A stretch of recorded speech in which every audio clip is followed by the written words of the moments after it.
Hi, I'm Will. And I'm SuccinctAndShmuppy, because this is a shmup. And what are you doing? Mashing buttons. It's not... You're not supposed to play it like this. So yeah, this is a shmup thing where a bunch of really slow-moving enemies come at you and sometimes fire bullets, and you have a laser charged to the special meter, but if you mash the laser button fast enough, you can have the laser be constantly out but not actually drain the meter functionally. But that being said, this shmup section otherwise is really easy and, in my opinion, takes too long and just kind of, I don't know. Yeah, if you're really not familiar with shmups, I've seen people die on this, like, have trouble with this, but... Really? Okay, well, yeah. Here's it. This is the problem, I think, in game design of, like, randomly having shifts of gameplay to shmup sections like this, is because it's really hard to balance for the skill level of the player. I'm really fucking good at shmups. I play Toho games. Right, exactly. Whereas I don't, shmups are not my thing, and so, like, this was, like, appropriately challenging. I didn't die on it, but it was like, okay, I took some damage. Whereas I find it boring. Right, exactly. Because I'm just like, there's nowhere near enough bullets. Yeah, and that's kind of, but I feel like it's meant to be a callback to, again, the era that this game was inspired by, where there were a lot of these shifts in genre. Suddenly, Rocket Knight, Sonic. Suddenly it's a shmup. Suddenly it's, not standard platforming. So here's a fun thing about this section as well. Your hitbox is not the dragon, it's Lilac on the back, and that bobbing up and down effect is not for show. Your hitbox really does move up and down in that fucking sine curve thing, and it's really irritating. Yeah. Because it makes it very easy for you to stand perfectly still but sort of undulate into a fucking bullet. Which means you have to, like, be very careful about dodging that particular attack that was just unleashed. That's like the only complexity to it. Right, so that doesn't count as a stage and isn't clocked at all by the timer in the video game. So then we move on to Battle Glacier. This stage is incredibly long. It is long, and it has one of the largest, actually no, the largest difficulty spike in the entire game. Yeah, this is the hardest level, by far. Yeah, and depending on who you ask, it's also the worst. I would agree with that, and I know Punchy does as well. The worst level? Nah. Really? You would think one of the ones coming up is worse, but like I don't think this is a bad level as such. It's just got a lot of gimmicks I find kind of annoying. I find the level geometry kind of annoying in terms of keeping flow. Like there's a lot of bumpiness that isn't really conducive to that.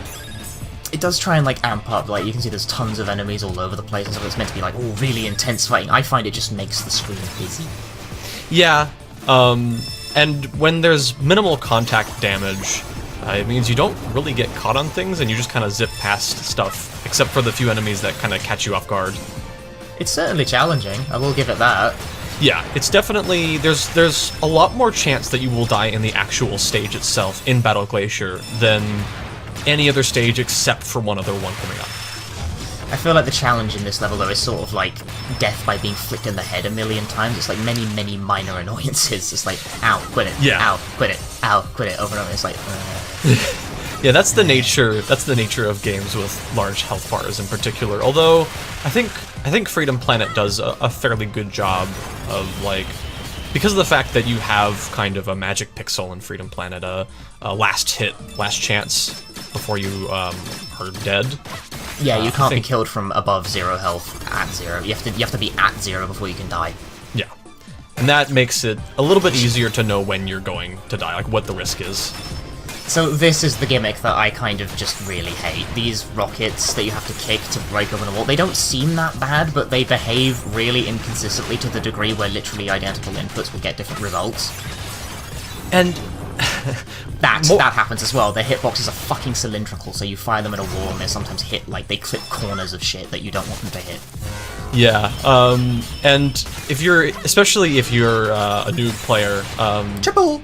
You might get occasionally like caught on the hitbox on top of them because they actually deal damage. The drills on top of these rockets deal damage. They deal damage and they have slightly more than 1 health, which means if you hit them once, they won't go anywhere. Yeah. It's like just everything wrong. Bother. And this is probably the hardest mid-boss in the game, and it's certainly the one that loads of people got chunked by when they first played this game. Yeah. Because he does a ton of damage, but his movements, as you can see here, follow a strict pattern that is rather manipulable. And if you screw it up and move them too close to the corner, you can just dodge the bullets like that. This is Absolution is the name of this particular boss, and yeah, he's pretty hard. I remember this was where my death count kind of skyrocketed. Like, up to this point, probably maybe 1, 2, 3 deaths. Yeah, I don't know what's this guy on my first playthrough as well. Now, now that I understand how his AI works, he's kind of a joke. Yeah, but even still, huge damage. Huge damage. Like, I didn't get hit outside of the one hit that caused me to lose my shield, but one hit there would have knocked about half my life bar off. Right, exactly. And even on normal, I think it's like probably 2 petals, which is about a third of your health. More like a quarter. But then we move on to the second half of the stage, which is vaguely more puzzle-ish? Yeah, there's a wall I need to open. I didn't actually go and look at the wall first, I just kind of got on with it. Right. I also keep falling down. Every ledge is too tall. Send help. So here's the blocks you need to... I don't know why this card is like hidden by the mid-boss thing, but sure. This is Sparky, the name of this mid-boss. If you're playing These all have names in the internal data, but like not in the game anywhere. Yeah. We just kind of know because Strife has like kind of put them all down somewhere for people to look at. Mila rides that boss for a particular bit in her version of the stage, but other than that, he's not really very interesting. He just shoots bullets. You don't get hit by the bullets, you don't take damage. Whee! I feel like I grossly oversimplify like the ease of doing this because I'm just so familiar with it. Bonk! Good. Walk forward, get shot in the head, lose third of health. Groovy. It's hard mode. What do you expect? Hard mode. This ain't casual. Why are my games hard when I play them on hard mode? That's unfair.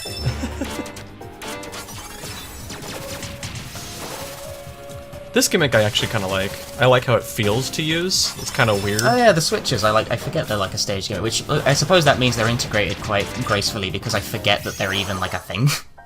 Yeah, they do have, the switches themselves do have a kind of, like the switches that you hit and turn gates, they have kind of a weird property, or maybe not exactly fully considered property, which is that if you, I don't remember exactly what our gripe has been with them in the past, but it's something like, you can touch them a second time too quickly, and... Yeah, if you stand inside them for too long, they like... You can touch them again really quickly and screw yourself up. Yeah. I'm doing the secret up here for no reason. I lost my shield because I walked past a drill bit. Lovely. Groovy. I hate those things so much. Give me another shield. Yeah, this level gives you plenty, and of all varieties too, so kind of helps to offset the difficulty. So that's the Spider-Man boss from DV again. You get to see it again and kill it really quickly. Something different level design to help kind of spice up the encounter. It's a good way to reuse a mid-boss. This is the infamously known as final drills, which I just walked past really quickly, but you've got like 3 incredibly aggressive troopers behind you where you have to kick 3 of those finicky drill things into the same row, and it's very easy to get overwhelmed and die there because as well, if a shade trooper goes over a drill, the shade trooper will like tank the hit. I don't really have time to talk about how difficult that section normally is because I waltzed through it, so here's a boss instead. It's Dale! Your shield sucks. I missed. Get the glitch hit. No, failed. You can get a glitch hit during the fade out there. Who knows why? If you're Mila, this is actually another fun little Mila difference. There's soft ground on the left and right sides of Lilac here, and I don't remember what one of them has. I think it's a fire shield, but I know one of them has invincibility in it, which is... So this fight is quite difficult as well because it takes a dog's age with Lilac, where the only way to go up against, like to hit him while he's up, is to boost upwards, and then you have to wait for your meter to come back, and then you gotta go through the whole thing again, and he takes quite a few hits and does quite a lot of damage. And I'm making this look a lot easier than it actually is. Yeah. Those lasers as well do like 2/3 of your life bar if they hit you. It's a very challenging fight, but I think there are some cool things about it, like the crabs at the bottom of the screen, you're not kicking them a whole lot, but every single one of them, I think, does drop health. Yeah. And that's really cool because it means that your source of life is also a source of damage, so you have to be managing the amount of crabs at the bottom of the screen. Yeah, the crabs, they spawn when you hit the boss, they fall off, they're its life bar. They visually represent how much damage you've done. And I need it though. I'm groovy. I don't even think I got hit during that. It's a quick, cute little fake out thing. And now we've actually completed the stage. 7 minutes. That's under speedrun par time. It's 11 minutes for that level. Yeah. There are achievements in this game for speedrunning. I got well under. Yeah, they are very easy. But I'm just passing through.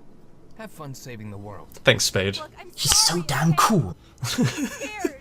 I didn't know what I was doing. We don't know what you mean by that, Lilac. We don't know what you mean by that either. That means nothing to any of us. Thanks for sharing that with us, game. Yeah, good backstory. Thanks, good talk. What? We're going